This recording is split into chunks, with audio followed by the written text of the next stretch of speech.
Le informamos, 6 hectáreas de área natural protegida que empezaban a ser invadidas fueron recuperadas por el gobierno local para así evitar el crecimiento de la mancha urbana por un lado y para privilegiar las áreas verdes por otro. Enrique Muñiz nos tiene el reporte, acompáñenos. Construir vivienda irregular en suelos de conservación en la Ciudad de México ya no es una opción. Así quedó demostrado con la recuperación del paraje La Draga, ubicado en la alcaldía Tláhuac.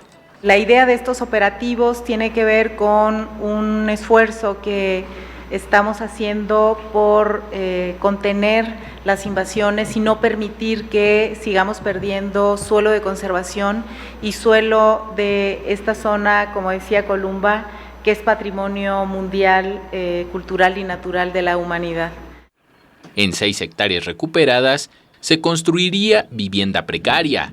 No se trata de un desalojo porque no se encontraba habitada la zona.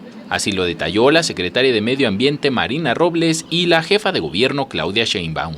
355 árboles como este están sustituyendo la vivienda que se construía de manera irregular en este paraje ubicado en la alcaldía Tláhuac. El objetivo es generar un parque natural en beneficio de la población.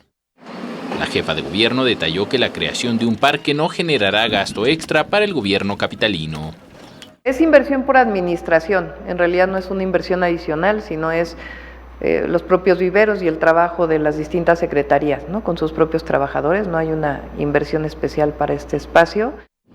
En la recuperación de la zona participaron 229 elementos de la SEDEMA, 150 elementos de la Secretaría de Seguridad Ciudadana, un elemento de la Secretaría de Gobierno, 12 de SACMEX y 80 de la Alcaldía Tláhuac. Con imágenes de Javier Cordero, Enrique Muñiz, 21 Noticias.